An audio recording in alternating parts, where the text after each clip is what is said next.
India news के digital platform पर आपका स्वागत है और आपका साथ हूं मैं आपका होस्ट राजीव शर्मा। और हम इंटरटेनमेंट की बात करते हैं, हम कॉमेडी की बात करते हैं, हम क्राइम की बात करते हैं, हम पॉलिटिक्स की बात करते हैं, हम स्पोर्ट्स की बात करते हैं, अलग अलग क्षेत्रों अलग अलग फील्ड की बात करते हैं। तो इसके साथ आज के इस वीडियो में बात कर लेते हैं डिफेंस की, यानी हमारी रक्षा की। भारत एक बड़ी कोस्टल लाइन लिए बैठा हुआ है और एक बड़ा बॉर्डर है भारत का, जो भारत के कुछ पड़ोसी देशों से मिलता है, जिसमें से दो पड़ोसी देश भारत के लिए कम से कम मित्रवत व्यवहार नहीं रखते हैं। जी हाँ, अगर भारत की LAC देखी जाए यानी लाइन ऑफ एक्चुअल कंट्रोल, ये चीन से मिलती है, जो कि भारत के लद्दाख से शुरू होती है इसकी सीमा, और जाती कहां तक है, इसकी सीमा जाती है अरुणाचल प्रदेश तक जाती है। तो इस पूरी सीमा पर बीच में नेपाल पड़ता है, बीच में भूटान पड़ता है। इसके अलावा बाकी पूरा बॉर्डर चीन की सीमा से लगा हुआ है। एक तरफ बांग्लादेश पड़ता है, कमोबेश बांग्लादेश के साथ हालात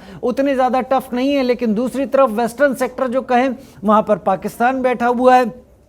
स्थिति यह है कि भारत की समुद्री सेना, थल सेना और वायु सेना, इन तीनों को ही एंगेज होना पड़ता है अगर किसी तरह की कोई खतरे सामने आते हैं। और जहां तक पिछले हमारे CDS की बात है, जनरल बिपिन चंद्र रावत की, उन्होंने इस बात पर बहुत ज़्यादा जोर दिया था कि भारत एक थिएटर कमांड की तरह अगर अपनी डिफेंस को आगे बढ़ाने की कोशिश करे तो भारत कहीं बेहतर तरीके से अपने शत्रुओं को जवाब दे सकता है। और उसकी तैयारी भी 2019 से शुरू हो गई थी, लेकिन उनके निधन के बाद इसमें एक खामोशी सी आई। लेकिन अब एक बड़ी बात यहां पर हुई है। बड़ी बात यह हुई है कि भारत सरकार की तरफ से इंटर सर्विसेज ऑर्गेनाइजेशन बिल 2023, जो कि सरकार की तरफ से संसद में पेश कर दिया गया है। और इस बिल को पेश करने के पीछे तीनों सेनाओं की जो संयुक्त रणनीति है, उसका केंद्र एक थिएटर कमांड बनाने की प्रक्रिया भी यहां पर शुरू हो गई है।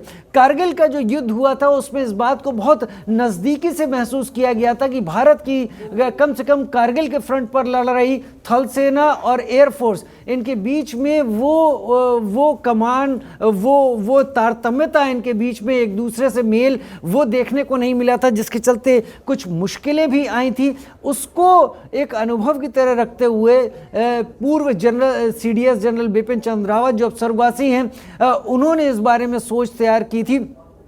अब ये जो थिएटर कमांड है, इसके बनाने की प्रक्रिया की शुरुआत हुई है। और जनरल बिपिन चंद्र रावत की जो सोच थी, उन्होंने ये जो थिएटर कमांड थी, ये भारत में 4 थिएटर कमांड बनाने की उन्होंने बात कही थी। थिएटर कमांड का मतलब, थिएटर कमांड जो है उसको वो तीनों सेनाओं का एक संयुक्त कमांड केंद्र होगा और इन तीनों के ऊपर एक सैन्य कमांडर बैठेगा और ये सैन्य कमांडर के अंडर होगी और इस सैन्य कमांडर फिर CDS को रिपोर्ट करेंगे। यानी तीनों सेनाओं का एक संयुक्त कमान रहेगा और उसके लिए एक सैन्य कमांडर फिक्स किया जाएगा और इस तरह से 4 थिएटर कमांड भारत में होंगी। और ये जब CDS को रिपोर्ट करेंगे तो एक तरीके से हर सेक्टर को लेकर, हर फ्रंट पर लेकर एक ऐसी नीति बनेगी जिसको एक साथ तीनों सेनाएं फॉलो करेंगी।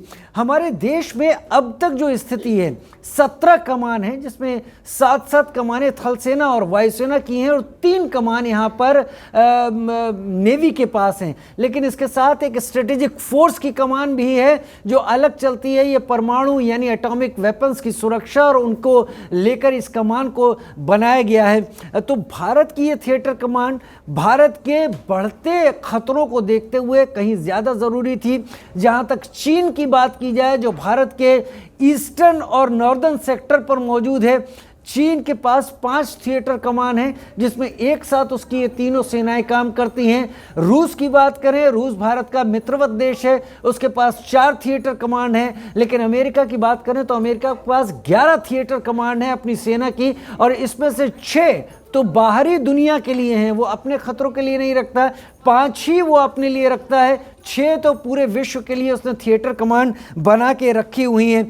अब होगा क्या, जब कोई एक थिएटर कमांड कोई एक फैसला लेगी तो उसके अंतर्गत आने वाली, मान लीजिए C-17 ग्लोब मास्टर है, मान लीजिए सुखोई है, मान लीजिए राफेल है, मान लीजिए अर्जुन टैंक है, या पिनाक है, या फिर मिसाइल्स हैं, या फिर इसके साथ जो नेवल कैरियर हैं, विक्रांत हैं, ये एक साथ काम करेंगे और एक साथ उस रणनीति को अंजाम देंगे जिससे किसी भी तरह की कोई कमी, कोई चीज़, कोई गफलत, कोई प्रॉब्लम नहीं अराइज होगी। कम से कम खर्चा होगा और बेहतर तरीके से सेनाएं अपने टारगेट पर काम करके दिखा सकेंगी। तो ये है थिएटर कमांड, जिसकी अब भारत में प्रक्रिया शुरू हो गई, मान ली गई है। तो आपको इस वीडियो में जानकारी कैसी लगी? कुछ कमी हो तो उसे ऐड ज़रूर कीजिएगा। फिलहाल इस वीडियो में इतना ही। नमस्कार।